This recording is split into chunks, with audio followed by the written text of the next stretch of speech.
Story 1. I am not really one to go out alone, but that weekend I just wanted some silence.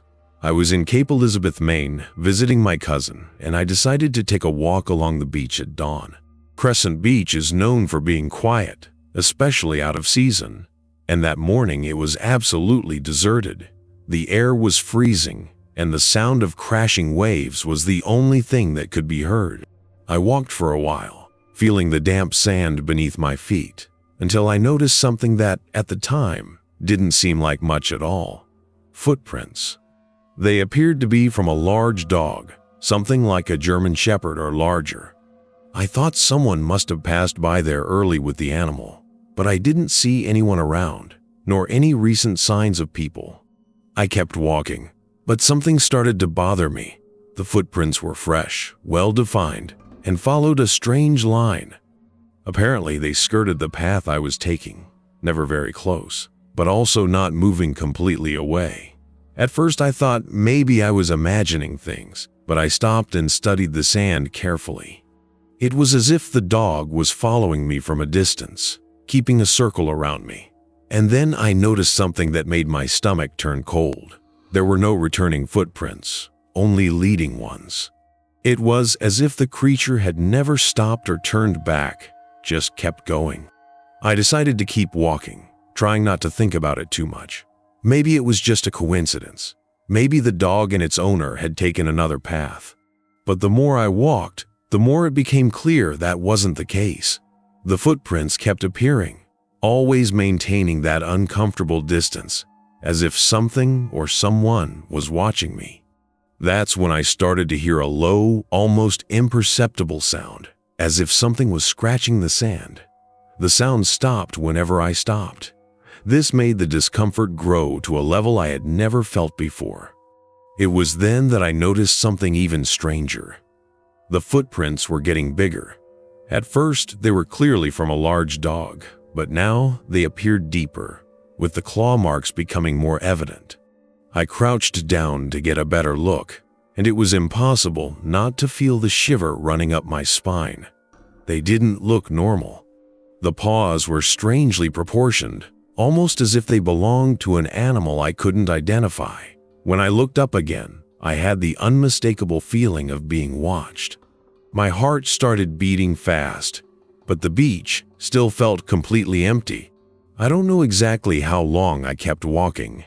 My only idea was to get back to the parking lot, where I knew there were at least a few cottages and other vacation homes nearby.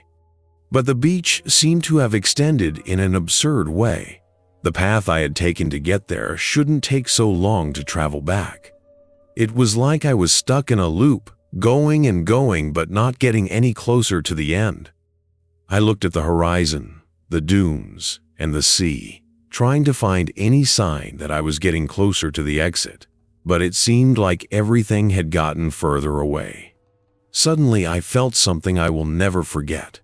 I didn't hear footsteps, but I was physically certain that there was something behind me. The air felt heavy, and that feeling of being watched had turned into something much worse, almost palpable. When I finally worked up the courage to glance over, I saw something. A dark, low figure that disappeared behind a dune. I didn't see details, but it was big and fast. It was the last thing I needed to bolt toward the parking lot. I reached the car practically stumbling. My hands were shaking so much that it took me a few seconds to get the key in the ignition. I started the engine and drove away without even looking around, as if something might still appear. Only after driving for about 10 minutes did I realize how exhausted my body was, as if I had run a marathon. The metallic smell still seemed to permeate me, even with all the windows open. I tried to rationalize what had happened, but nothing made sense. Footprints don't disappear like that. And whatever that was, it wasn't a dog. For the next few days, I avoided talking about what happened. My cousin asked why I looked so strange, but I just said I hadn't slept well. Even now when I think about it, it's hard to believe it was real, but I know it was. I haven't been back to Crescent Beach since, and honestly, I don't think I ever will. Sometimes I have nightmares. I don't see anything in these dreams, but I feel that presence, That feeling that I am being watched by something that shouldn't be there. The scariest thing is that even when I wake up, I still have the feeling that it never really went away.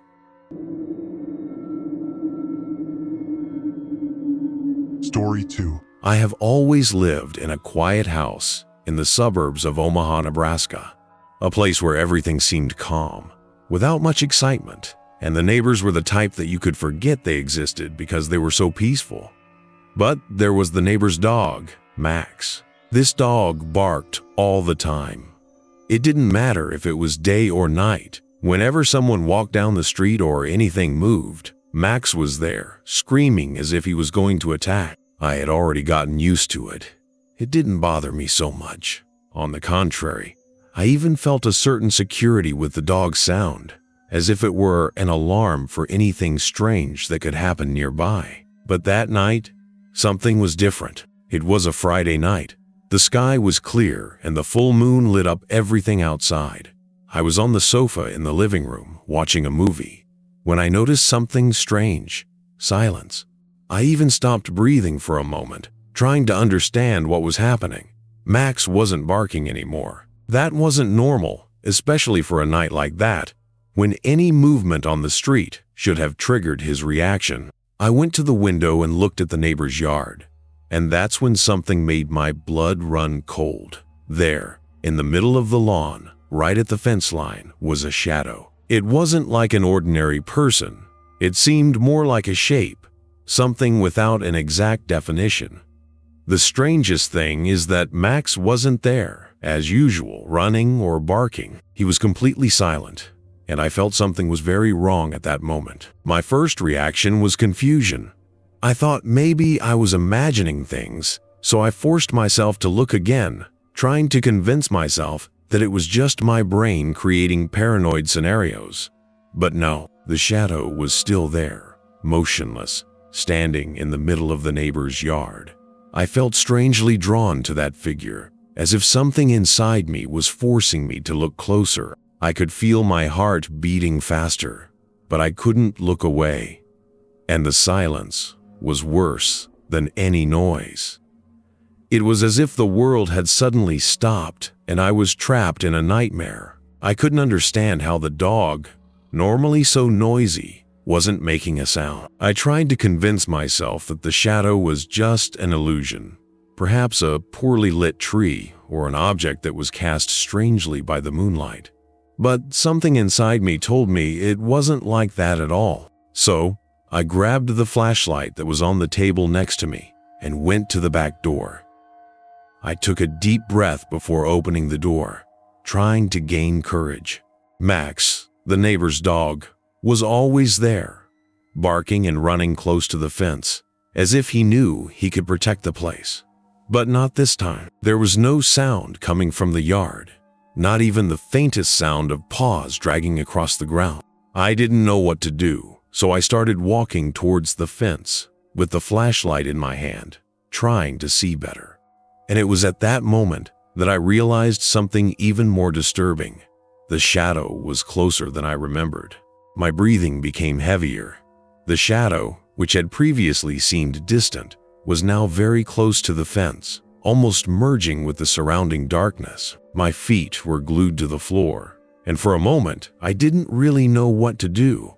I tried calling Max's name, thinking maybe he was stuck somewhere, but he didn't respond.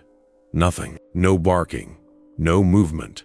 Just silence. That unbearable silence that seemed to press on my mind. My body felt cold, and the only thing I could hear now was the sound of my own breathing and the rapid beat of my heart. I thought about going back inside the house, but something stopped me, as if an invisible force was forcing me to keep looking at that figure.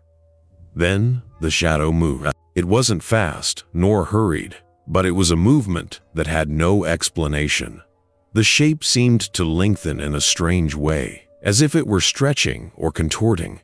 I couldn't look away. Everything inside me screamed for me to run, for me to go back inside and lock the door, but my legs were as if paralyzed. Then suddenly, the shadow stopped, and that's when I realized the true nature of what I was seeing. It wasn't a person. It wasn't an animal. It was something. something that didn't belong there. And it was at that moment that a feeling of absolute dread took over me, as if I was about to see something I would never be able to. That thing, or whatever it was approaching the fence. Even without making the slightest sound, it seemed like she was watching me, as if she had noticed that I was there. Fear gripped me so intensely that I almost couldn't think. I tried to move, but my body wouldn't. I just stayed there, standing, with the flashlight shaking in my hands, while that thing, I don't even know how to describe it properly, approached. I didn't see clearly what it was, but what I felt was enough. The feeling of something cold and evil approaching me, almost as if it was about to touch. Max, deep down, was still silent, as if he were part of that nightmare that never. Suddenly, something caused the flashlight to flicker. The light failed for a second, and when it illuminated the yard again, the shadow disappeared. I almost couldn't believe But as I looked at the fence, something still made me freeze.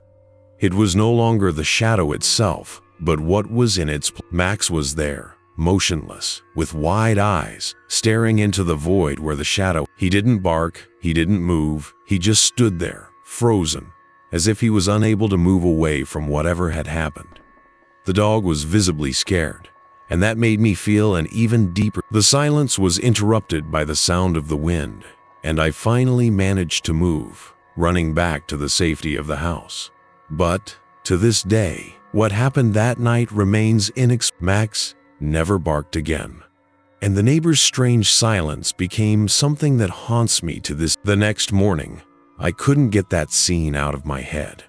Everything was as usual. The sun was shining brightly and the sky was clear, but there was something in me that was. The feeling that something had happened, something I couldn't understand, consumed. I decided not to say anything to anyone, thinking maybe I was just exaggerating in my head, but I couldn't explain how. When I saw the neighbor, he seemed normal. He greeted me like he always did, but there was a strange stillness in the air, something that was.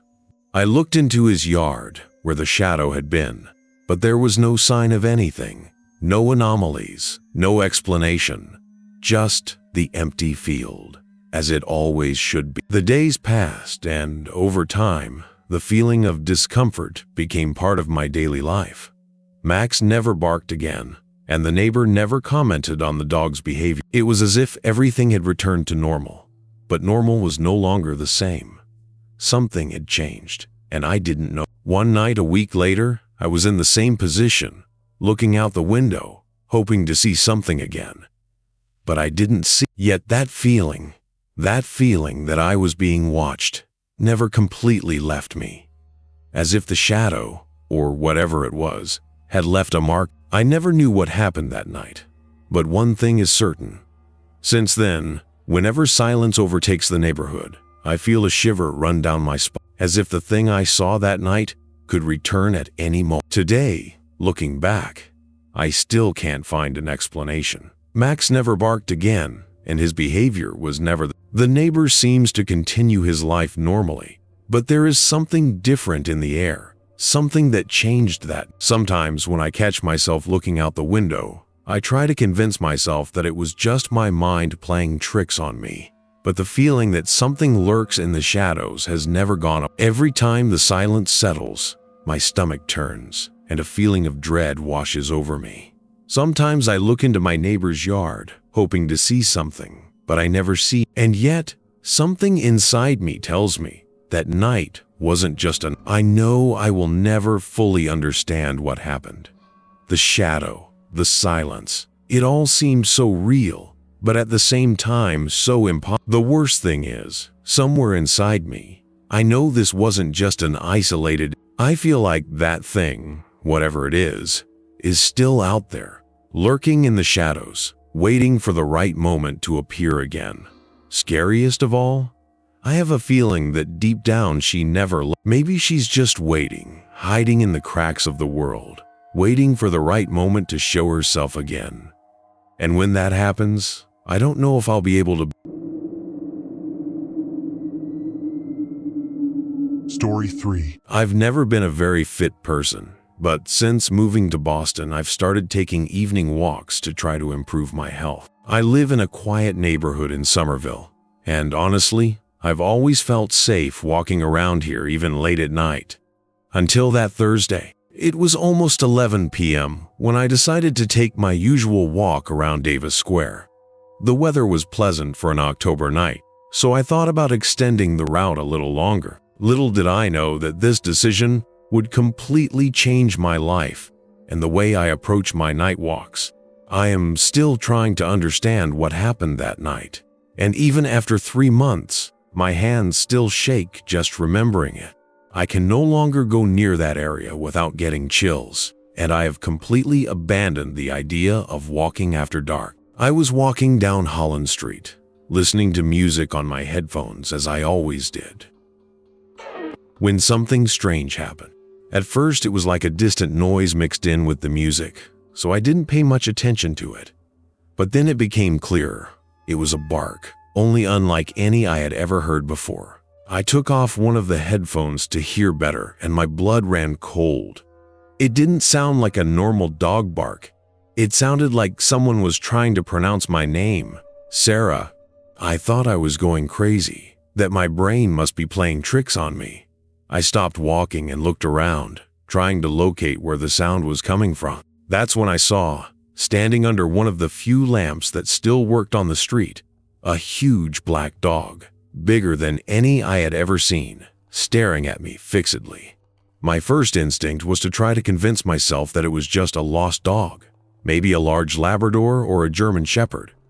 But something about him was off, completely wrong. Their eyes seemed to absorb the light from the street light instead of reflecting it, as animals normally do in the dark. And he was perfectly still, like a statue, except for the head that moved slightly following my movement when I took a step back. There was no collar nor anything to indicate that he had an owner. I took out my cell phone to try to get better light and make sure what I was seeing, but my hands were shaking so much that I could barely hold the device. At that moment, I felt a chill down my spine that I had never experienced before, as if my whole body was screaming at me to run away. The dog continued to stare at me, and the longer I looked, the more disturbing details I noticed. Its fur was so black that it seemed to create a vacuum in the light around it, and its posture was strangely upright, almost human. Suddenly, he tilted his head at an impossible angle, as if his neck had far more joints than it should have, and opened his mouth. I swear to God, I wasn't prepared for what happened next. That sound came out again, clearer this time. It was no longer an impression or my mind playing tricks on me. That thing was actually trying to speak my name. My legs felt weak, and I felt a wave of nausea so strong that I thought I was going to pass out right there. The worst thing was that there was no one else on the street, no cars passing by. Just me and that creature. My brain short-circuited, torn between running or freezing. The whole "don't run from dogs because they chase" thing went through my head, but this was definitely not a normal dog. I decided to back away slowly, without making sudden movements. But with every step I took back, he took one forward, always keeping the same distance between us. The sound of his footsteps was strange too, much heavier than it should be, as if he weighed about 200 kilos. I tried to scream for help, but my voice just wouldn't come out.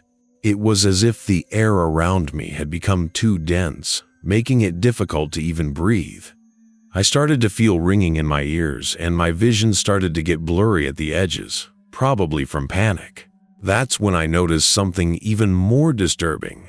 The shadows around him seemed to move in a strange way, as if they were alive, twisting and stretching toward my feet. I blinked several times thinking it was my vision playing tricks, but it wasn't. The shadows were indeed moving, like dark tentacles crawling across the asphalt. At that moment, I completely forgot any logic about not running from dogs. I turned my back and started running as fast as I could toward Massachusetts Avenue, where it's usually busier. I could hear those heavy footsteps following me, along with a wet, slimy sound that I can't even describe properly. My heart was beating so hard that I thought it was going to explode, and all I could think about was getting somewhere with people. As I ran, I desperately tried to call someone, but my fingers were so shaky that I couldn't even unlock the screen properly. I tripped over an irregularity in the sidewalk and fell, scraping my knees and elbows. The cell phone flew out of my hand and slid away. When I looked back, that thing was about 20 meters away from me, still maintaining that constant and unnatural pace. The scary thing was that he wasn't running, he was still walking at that same heavy, deliberate pace, as if he knew he had no need to hurry. The shadows around him seemed to have grown even larger, spreading across the entire street. It was as if the darkness was swallowing everything around him.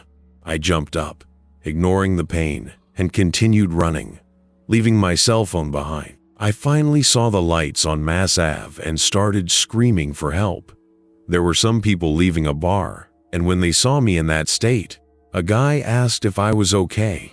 I turned to point to the dog, to show them that bizarre thing that was chasing me, but there was nothing there. The street was completely empty and normal, with no sign of that creature or the moving shadows. The streetlights worked perfectly, and everything seemed absurdly ordinary. I started crying uncontrollably, partly out of relief and partly because I knew no one would believe me. The bar crowd must have thought I was drunk or high because they looked at me with a mixture of pity and discomfort. One girl even offered to call me an Uber, but I just wanted to get out of there as quickly as possible.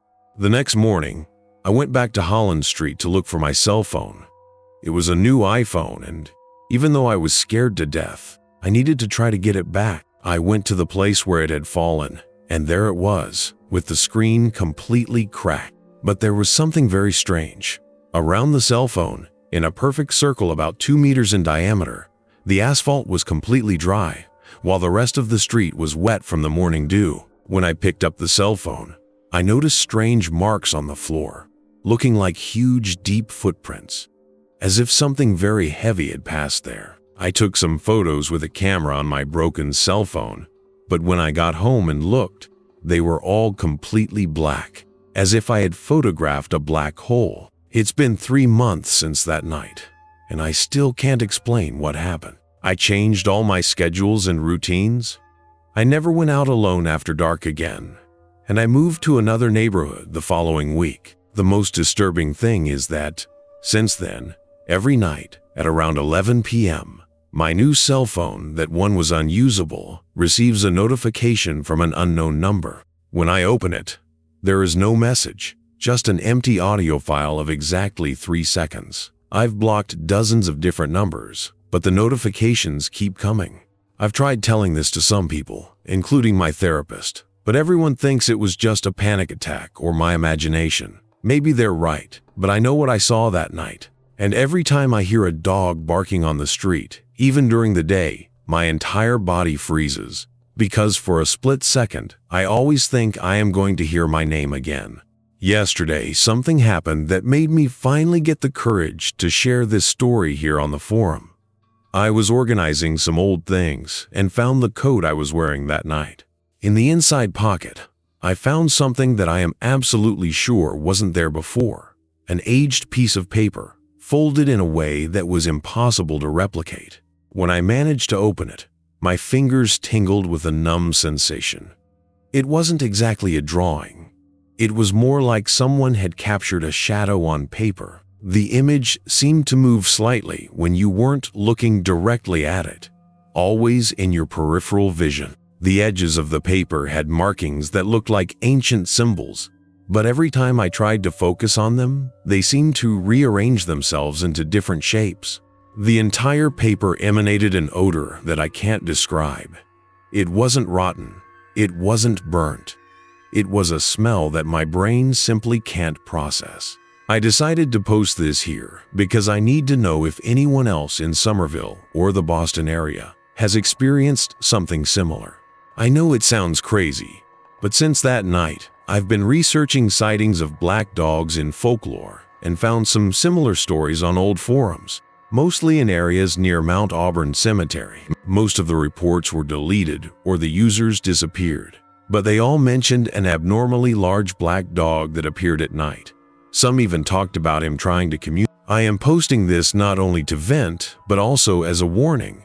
If you live in this area and often walk at night, especially near Holland Street or Davis Square, be very careful. And if you hear a dog barking your name, run. Run as fast as you